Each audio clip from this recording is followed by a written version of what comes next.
Hello students, welcome to online classes. स्कूली ज्ञान से जुड़ी हर अपडेट को पाने के लिए सब्सक्राइब करें हमारा चैनल और लेटेस्ट अपडेट पाने के लिए बेल आइकन को प्रेस करना ना। So today we are going to start our chapter 12 of class 8. So chapter 12 is about friction. So friction क्या होता है? जब कोई चीज़ें आपस में जो है रब करती हैं तो उनके बीच में एक फोर्स जनरेट होता है, एक जो है जो उस रबिंग को थोड़ा हार्ड बनाता है। इसी को हम क्या बोलते हैं? फ्रिक्शन बोलते हैं। ठीक है। सो let's start the chapter. What is friction means? Friction क्या होता है एक्चुअली, उसका हमारे डेली लाइफ में क्या इफ़ेक्ट पड़ता है, कैसे हम इसको यूज़ कर सकते हैं, कैसे ये हमारे लिए अच्छी भी बात है या बुरी बात है, जो भी है इसके बारे में हम देखते हैं। So friction, You might have seen a driver of a car or a truck slowing down the vehicle at a traffic signal. आपने देखा होगा जो ट्रक का या फिर किसी कार का ड्राइवर है, जब ट्रैफिक के सिग्नल्स होते हैं, रेड लाइट होती है या फिर ग्रीन लाइट होती है, तब उसको या तो स्टॉप करता है या मूव करता है। जब रेड लाइट होती है तब जो है स्पीड कम करके उसको स्टॉप किया जाता है व्हीकल को। You to slow down your bicycle whenever needed by applying brakes. और जब भी आपको अपनी बाइसिकल धीमी करनी होती है, रोकनी होती है, आप क्या करते हो? ब्रेक लगाते हो और आपकी बाइसिकल है, साइकिल है, वो स्लो हो जाती है या फिर रुक जाती है। Have you ever thought why a vehicle slow down when brakes are applied? क्या आपने कभी सोचा है कि कोई व्हीकल है वो धीमा क्यों हो जाता है जब भी आप उसके ब्रेक लगाते हो? Not only vehicle, any object moving over the surface of another object slows down when no external force is applied on it. और अगर हम ब्रेक की भी बात करें, कोई भी मूविंग थिंग है किसी दूसरी सरफेस के ऊपर मूव कर रही है, तो एक टाइम के बाद वो अपने आप धीमी हो जाएगी और एक टाइम ऐसा आएगा जब वो रुक जाएगी। ठीक है।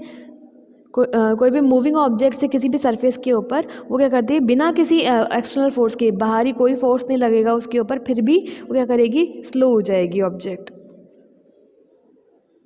फाइनली इट स्टॉप, और स्लो होने के बाद क्या करेगी? बाद में एक टाइम ऐसा आएगा वो रुक जाएगी। उसके लिए कोई भी एक्सटर्नल फोर्स नहीं लगाना पड़ता है, वो अपने यहाँ पे रुकती है।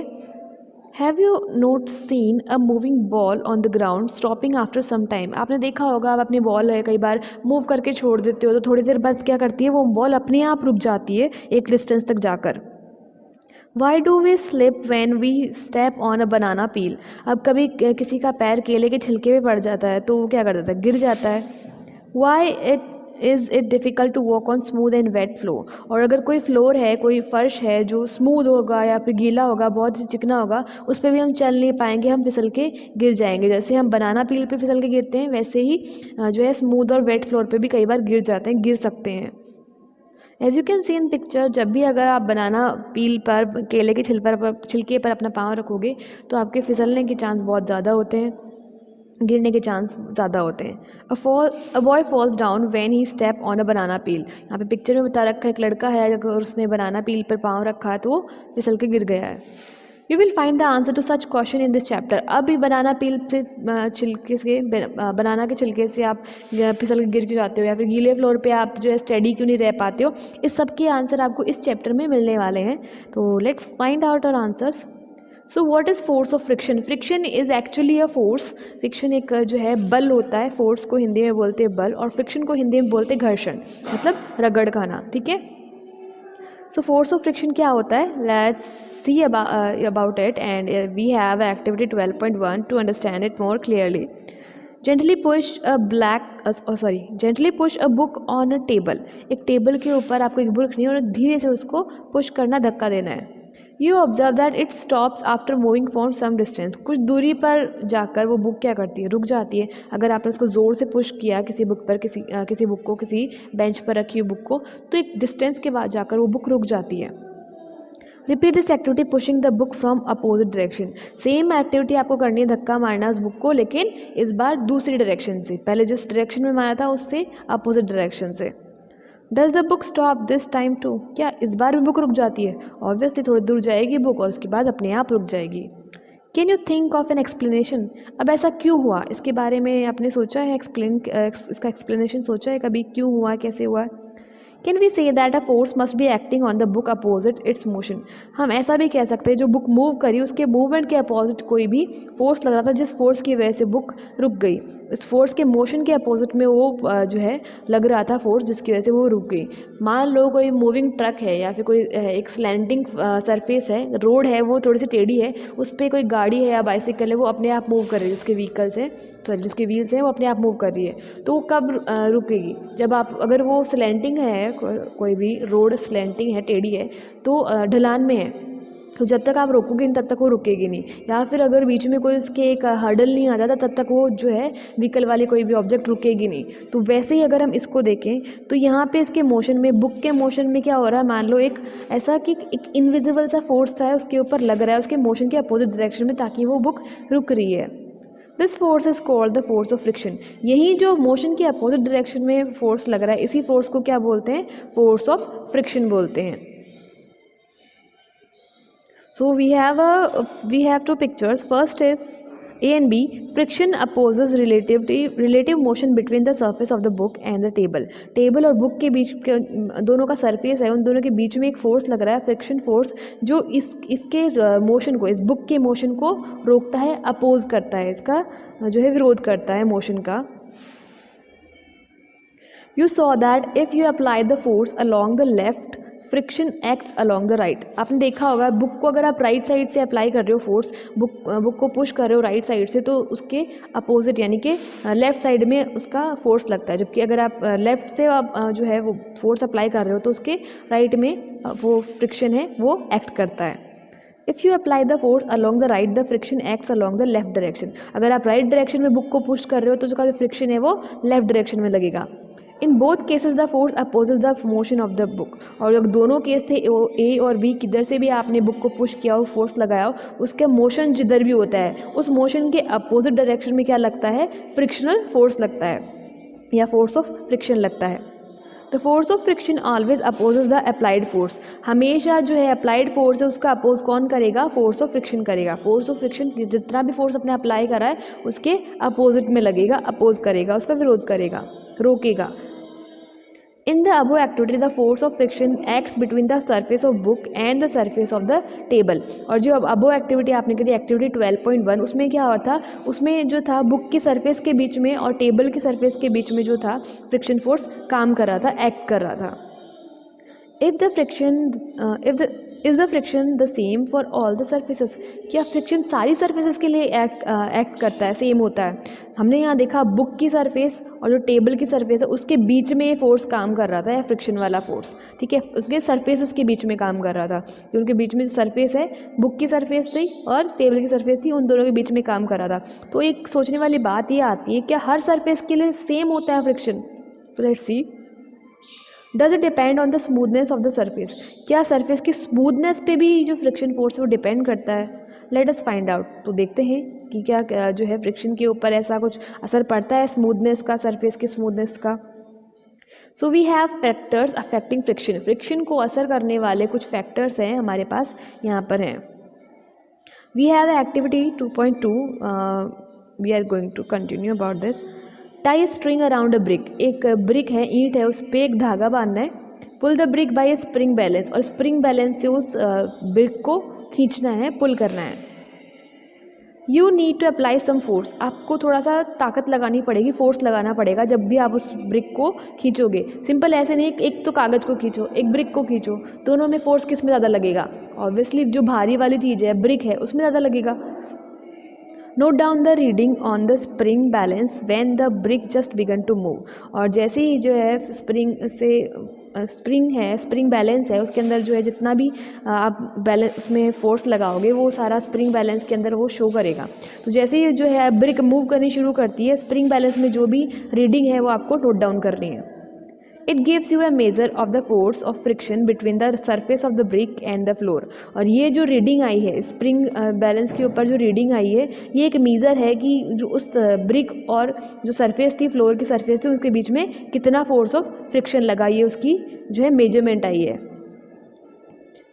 Here is a picture. A brick is being pulled by spring balance. Spring balance से ब्रिक है वो खींची जा रही है। तो जैसे ही ये मूव करना स्टार्ट होगी तो यहाँ पे एक रीडिंग आएगी स्प्रिंग के अंदर, वो आपको रीडिंग नोट करनी है। वही रीडिंग क्या है, मेजरमेंट है इस सरफेस, इस फ्लोर के सरफेस और ब्रिक के सरफेस के बीच में जो फ्रिक्शन फोर्स लगा है उसका।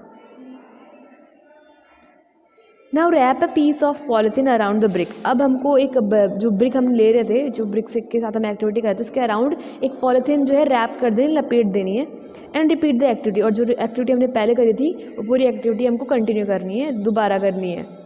Do you observe any difference in the reading of the spring balance in the above 2 cases. तो जैसे हमने पहले हम बिना पॉलीथीन की ब्रिक को मूव कर रहे थे, उसके बाद हमने पॉलीथीन लगा के ब्रिक को मूव किया, दोनों के अंदर मेजरमेंट हमने नोट किया। जो स्प्रिंग बैलेंस है उसके ऊपर जो मेजरमेंट आया दोनों में नोट किया, तो दोनों मेजरमेंट में थोड़ा सा डिफरेंस आएगा। येस आएगा, ज़रूर आएगा। What might be the reason for the difference. तो इन दोनों के अंदर जो डिफरेंस आया है उसका रीज़न क्या हो सकता है। Repeat this activity by wrapping a piece of jute bag around the brick. What do you observe. अब जैसे हमने पॉलीथिन लपेट के इस ब्रिक को मूव किया था, वैसे हमको एक जूट का बैग इसके ब्रिक के चारों तरफ लपेट के उसको वापस से एक्टिविटी करनी है। तो हम देखेंगे अब जो मेजरमेंट आएगा वो और भी डिफरेंस आएगा। सो इससे क्या चलता है, जो है सरफेस के बीच के अंदर जो है स्मूथनेस बढ़ाती है, जो चीज़ें दोनों सरफेस के बीच में स्मूथनेस बढ़ाती है, उसके अंदर जो है फ्रिक्शन फोर्स कम लगेगा। जबकि अगर जो है स्मूथनेस कम करती हैं जो चीज़ें, उनके अंदर जो फ्रिक्शन फोर्स है वो ज़्यादा अप्लाई करना पड़ेगा। सो इसका रीज़न यही है। अब यहाँ पे स्प्रिंग बैलेंस है, ये क्या होता है, let's see. Spring balance is a device used for measuring the force acting on object. Spring balance एक डिवाइस होता है जो किसी भी ऑब्जेक्ट के ऊपर जो फोर्स लग रहा होता है उसको मेजर करता है, नापता है। It consist of a coiled spring. एक कॉइल्ड मतलब ऐसी जैसी स्प्रिंग जो होती है इसको बोलते हैं कॉइल्ड स्प्रिंग, ठीक है। एक कॉइल्ड स्प्रिंग होती है इसके अंदर, which get stretched when a force is applied to it, जो खिंच जाती है जब भी इसके ऊपर कोई भी फोर्स अप्लाई होता है।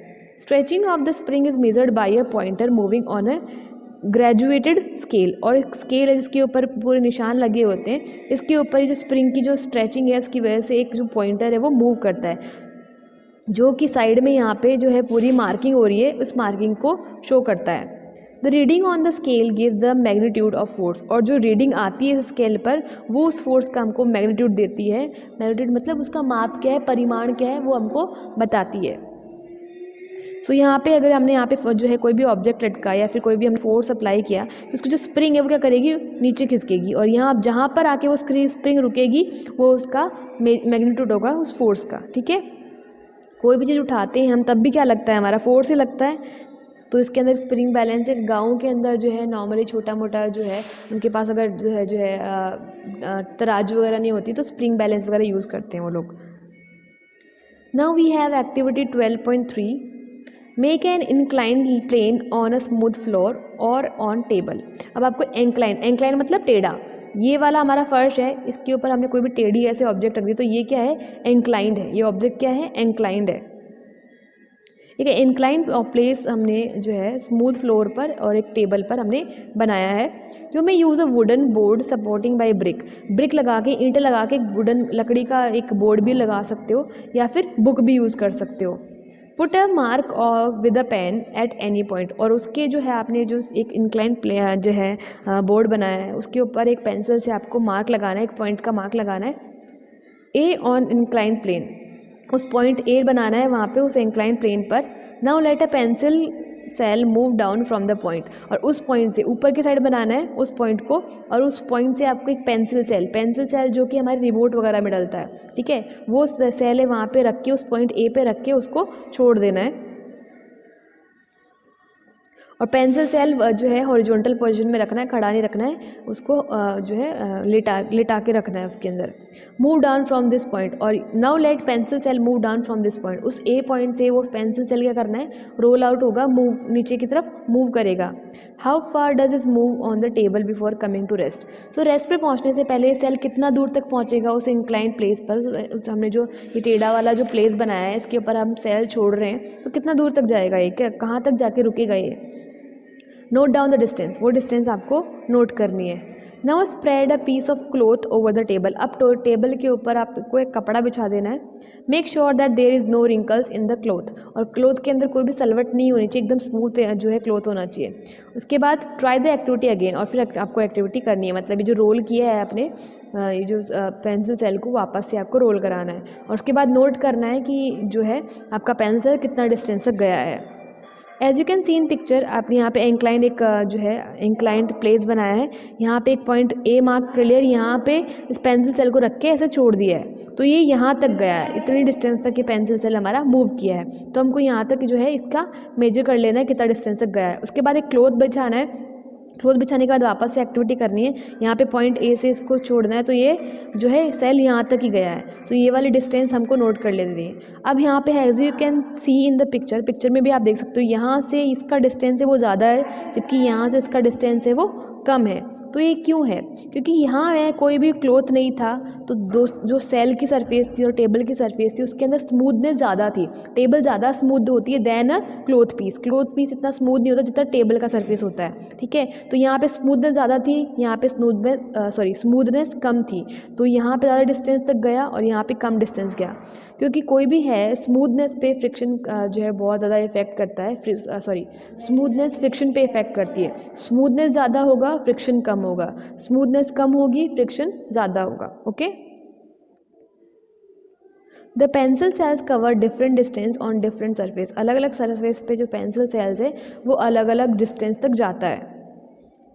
Repeat this activity bye spreading a thin layer of sand over the table. Table के ऊपर एक पतली है मिट्टी की सैंड की लेयर बिछा देनी है, उसके बाद भी एक्टिविटी करनी है। Maintain the same slope through out the activity, और उस एक्टिविटी में इस स्लोप को जो है कहीं भी चेंज नहीं करना है। ये इंक्लाइन जो प्लेस डाला है हमने इसको चेंज नहीं करना है, बिल्कुल भी चेंज नहीं होना चाहिए, तभी हमको राइट मेजरमेंट पता चलेगा, वरना इसमें चेंज आ सकते हैं। सो जैसे हमने एक से बिना क्लॉथ के साथ और एक सैंड की लेयर बिछाकर उसको एक्टिविटी को वापस करना है, इससे हमको पता चलेगा जितनी ज़्यादा आप स्मूथनेस बढ़ाओगे फ्रिक्शन उतना कम होता जाएगा, डिस्टेंस उतना बढ़ता जाएगा, ठीक है। वो थिंग है वो उतनी दूर तक मूव करेगी अगर फ्रिक्शन कम है। जैसे जैसे फ्रिक्शन बढ़ता जाएगा डिस्टेंस कम होती जाएगी और स्मूथनेस भी कम होती जाएगी, ठीक है। In which case is the distance covered the minimum distance कौन से में कवर होती है? जहाँ पे फ्रिक्शन ज़्यादा होगा सबसे ज़्यादा, उसी में डिस्टेंस सबसे कम होगी। Why is the distance covered by the pencil cell different every time, और हर टाइम पेंसिल सेल की जो डिस्टेंस है वो कम ज़्यादा या फिर डिफरेंट क्यों होती है? Try to reason why, discuss the result. अब इसका जो है आपको कारण पता लगाना है कि कैसा क्यों होता है और इसके रिजल्ट को डिस्कस करना है। Does the distance cover depend on the nature of the surface on which the cell moves, कि जो डिस्टेंस है जो सेल ने डिस्टेंस कवर करी है उस जिस सरफेस पे सेल मूव कर रहा है उस सरफेस के नेचर पे भी डिपेंड कर रहा है, वो सरफेस कैसा है उस पर डिपेंड कर रहा है, एब्सोल्युटली कर रहा है। Could the smoothness of the surface of the cell also affect the distance traveled by it? क्या जो सेल की सरफेस है उसकी स्मूथनेस भी उसकी डिस्टेंस को जो है इफेक्ट कर रही है? ऑब्वियसली कुछ हद तक इफेक्ट करती है। अगर आप एक पेंसिल सेल को ना मूव करके एक इरेजर को मूव करोगे तो ऑब्वियसली उसका डिस्टेंस तो और भी कम आएगा। तो यस, स्मूथनेस है सेल जो है जिस पे सरफेस पे ये मूव कर रहा है उसकी स्मूथनेस भी इफेक्ट करती है डिस्टेंस को, और जो सेल की जो सरफेस है उसकी स्मूथनेस भी उसके डिस्टेंस को इफेक्ट करती है। I shall try the activity by wrapping a piece of sand paper around the cell, और ये जो एक्टिविटी है वापस से एक करनी है, लेकिन इस बार सेल के अराउंड है एक रैपिंग पेपर है वो रैप करना है। Friction is caused by the irregularities on the two surface in contact. जो भी दो सरफेस आपस में कॉन्टैक्ट में होती है उनके बीच में अगर इरेगुलरिटीज़ आती हैं, मतलब कोई भी जो है उनके अंदर इरेगुलरिटीज़ आती हैं, अगर उनके अंदर जो है अनियमितताएँ आती हैं तो फ्रिक्शन क्या होगा, क्रिएट होगा, फ्रिक्शन आएगा। Even those surfaces which appear very smooth have a large number of minute irregularities on them. Even जो बहुत स्मूथ सरफेस होती है उनके अंदर भी बहुत सारी छोटी छोटी इरेगुलरिटीज़ होती है, असमानताएं होती हैं। Irregularities on the two surfaces lock into one another. अब जब दो सरफेस आपस में कांटेक्ट में आते हैं तो उनकी जो दोनों की इरेगुलरिटीज़ है वो आपस में लॉक हो जाती हैं। When we attempt to move any surface we have to apply a force to overcome interlocking. और जब हमको दोनों सरफेस को एक दूसरे से अलग करना है, एक सरफेस को मूव करना है, तो दोनों के की जो इंटरलॉकिंग हो गई है, दोनों एक दूसरे के साथ लॉक हो गए, उनकी इंटरलॉकिंग हो गई, उसको हटाना पड़ेगा। और उसको हटाने के लिए क्या करना पड़ेगा, एक फोर्स लगाना पड़ेगा। On rough surfaces there are a large number of irregularities. और जितनी ज़्यादा सरफेस रफ होगी उतनी ज़्यादा इरेगुलरिटीज़ बढ़ेंगी। So the force of friction is greater is if a rough surface is involve. तो अगर कोई भी रफ सरफेस अगर हम हमारी एक्टिविटी में होती है, या फिर अभी कोई भी रफ सरफेस की बात करते हैं, तो वहाँ पे फ्रिक्शन क्या होता है, फ्रिक्शनल फोर्स बढ़ जाता है, फ्रिक्शनल फोर्स ज़्यादा होता है। सो यहाँ हमारे पास एक पिक्चर है जो कि हमको शो कर रहा है कि कैसे है दो सरफेसेस की इरेगुलरिटीज़ है या स्मूथनेस है, वो फ्रिक्शन को बढ़ाती है या कम करती है। यहाँ पे है एक बुक है, टेबल पे रखिए। बुक की सरफेस है यहाँ पे, और ये टेबल की सरफेस है। ये सरफेस की बात हो रही है, दोनों की जो ऊपरी सतह है उसकी बात हो रही है। दोनों के बीच में इरेगुलरिटीज़ है, और इरेगुलरिटीज़ क्या कर रही हैं, आपस में एक दूसरे को इंटरलॉक कर रही हैं। और इस इंटरलॉक को हटाने के लिए क्या करना पड़ेगा हमको, अगर इनको एक सरफेस से मूव करना है, तो इस इंटरलॉक को हटाने के लिए हमको क्या करना पड़ेगा, एक फोर्स देना पड़ेगा। और वही फोर्स क्या है, फ्रिक्शनल फोर्स है। We see that the friction is caused by the interlocking of the irregularities in the two surfaces। हमने देखा कि जो फ्रिक्शन है वो किसकी वजह से क्रिएट होता है, जो दो सरफेस है उनके बीच में जो इरेगुलरिटीज़ का इंटरलॉकिंग है उसकी वजह से फ्रिक्शनल फोर्स क्रिएट होता है, कॉज होता है। It is obvious that the force of friction will increase if the two surfaces are pressed harder. और जब इन दोनों सरफेस को हम एक दूसरे के ऊपर ज़्यादा ज़ोर से दबा देंगे, तब क्या हो जाएगा, फ्रिक्शनल फोर्स क्या बन जाएगा, एक्स्ट्रा हो जाएगा, बढ़ जाएगा। फॉर एग्जांपल अब ये प्रेस कब होगा, जब वेट ज़्यादा होगा। जब वेट ज़्यादा होगा तो फ्रिक्शनल फोर्स भी क्या होगा, ज़्यादा होगी। जब वेट ज़्यादा होता है तो इनके बीच के अंदर जो है इरेगुलरिटीज़ है एक दूसरे के अंदर और अच्छे से इंटरलॉक हो जाती हैं। और हमको पता है इंटरलॉकिंग को हटाने के लिए, रिमूव करने के लिए क्या देना पड़ता है, फोर्स देना पड़ता है। फोर्स क्या है, फोर्स ऑफ फ्रिक्शन देना पड़ेगा। अब फोर्स ऑफ फ्रिक्शन बढ़ जाएगा क्योंकि इंटरलॉकिंग और हार्ड हो गई है, क्योंकि उसके ऊपर वेट ज़्यादा है। जब भी यह है कोई भी जो दो सरफेस है आपस में बहुत ज़ोर से प्रेस कर दी जाएंगी, तो फोर्स ऑफ फ्रिक्शन भी क्या आ जाएगा, इंक्रीज़ हो जाएगा। You can experience it by dragging a mat when nobody is sitting on it and when a person is sitting on it। अब इसको आप पता कैसे लगा सकते हो कि ये एक्टिविटी कर सकते हो। एक पर्सन, जब एक मैट को मूव करना है आपको, एक मैट को घसीटना है, एक तो जब उस पर कोई नहीं बैठा हो, दूसरा जब उसके ऊपर कोई बैठा हो। तो जब कोई नहीं बैठा होगा तो उसको खींचना, उस मैट को खींचना बहुत ईजी हो जाएगा। लेकिन जब उस मैट के ऊपर कोई बैठ जाएगा, मतलब जो दोनों सरफेस है, मैट की सरफेस और फ्लोर की सरफेस, दोनों एक दूसरे के ऊपर प्रेस कर दी गई हैं, हार्डली प्रेस कर दी गई, दबा दी गई हैं, तब क्या होगा, उसको मूव करना थोड़ा सा हार्ड होगा। क्योंकि तब क्या होगा, हमको फ्रिक्शन फोर्स ज़्यादा लगेगा, हमको फोर्स ज़्यादा अप्लाई करना पड़ेगा, तब उसका मूवमेंट है हार्ड हो जाएगा। ठीक है।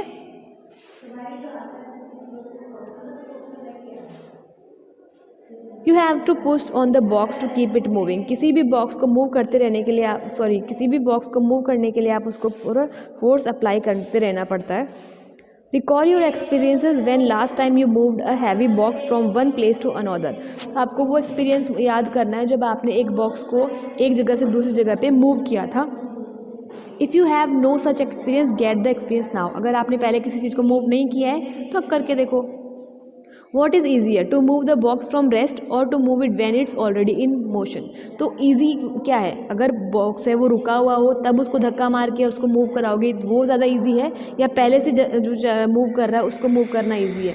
तो ऑब्वियसली जो चीज़ पहले से मूव कर रही होती है उसको आपको मूव करने में ज़्यादा जोर नहीं लगाना पड़ता, ज़्यादा जो है फोर्स नहीं लगाना पड़ता, वो मूवमेंट में रहती है, इसलिए ज़्यादा फोर्स अप्लाई नहीं करना पड़ता। लेकिन अगर कोई ऑब्जेक्ट रेस्ट में, उसके ऊपर आपको एक्स्ट्रा फोर्स अप्लाई करना पड़ता है। The force required to overcome friction at the instant on object start moving from rest is a measure of static friction। अगर the force required to overcome friction at the instant an object start moving from rest is a measure of static friction।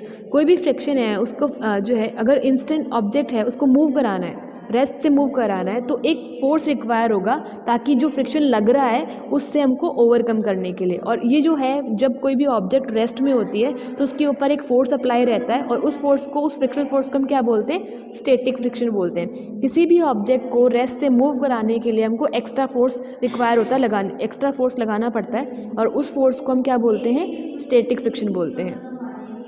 On the other hand the force required to keep the object moving with the same speed is a measure of sliding friction. लेकिन कोई भी moving object है उसको हमको continue करना है, moving continue करना है, तो उसके ऊपर हमको जो उसकी सेम स्पीड से अगर मूव करना है तो उसके ऊपर जो फोर्स रिक्वायर होता है उसको हम बोलेंगे स्लाइडिंग फ्रिक्शन। ठीक है, स्लाइडिंग फ्रिक्शन जो है थोड़ा जो स्टैटिक फ्रिक्शन से कम होता है, जबकि जो है स्टैटिक फ्रिक्शन है वो स्लाइडिंग फ्रिक्शन से ज़्यादा होता है। When the box starts sliding, the contact point on its surface do not get enough time to lock into the contact points on the floor। जब भी कोई बॉक्स है वो स्लाइड करता रहता है, वो मूविंग पोजीशन में रुका नहीं है, तो उनके जो कॉन्टैक्ट पॉइंट्स हैं, जो इंटरलॉकिंग करने वाले पॉइंट्स हैं सरफेस के ऊपर, उनको इनफ टाइम नहीं मिलता एक दूसरे से लॉक करने का, कॉन्टैक्ट पॉइंट में लॉक करने का, फ्लोर के कॉन्टैक्ट पॉइंट में लॉक करने का, सरफेस के वो इनफ टाइम नहीं मिलता है और जो बॉक्स है वो स्लाइड करता रहता है तब तो जो है इंटरलॉकिंग जल्दी नहीं हो पाएगी, इंटरलॉकिंग नहीं हो पाएगी तो फोर्स कम लगेगा। So the sliding friction is slightly smaller than the static friction. इसलिए जो है स्लाइडिंग फ्रिक्शन है, स्लाइडिंग फ्रिक्शन है वो स्टैटिक फ्रिक्शन से थोड़ा सा कम होता है। And you find it somewhat easier to move the box already in motion than to get it started. तो इसीलिए कोई भी मूवमेंट वाला बॉक्स है उसको आपको कंटिन्यू मूविंग करना है तो उसको मूव करने में आपको ज़्यादा जोर नहीं लगेगा, लेकिन स्टार्ट करने में आपको ज़्यादा फोर्स लगाना पड़ेगा। ठीक है, so that's all for today. We will continue the chapter in next part. Thank you.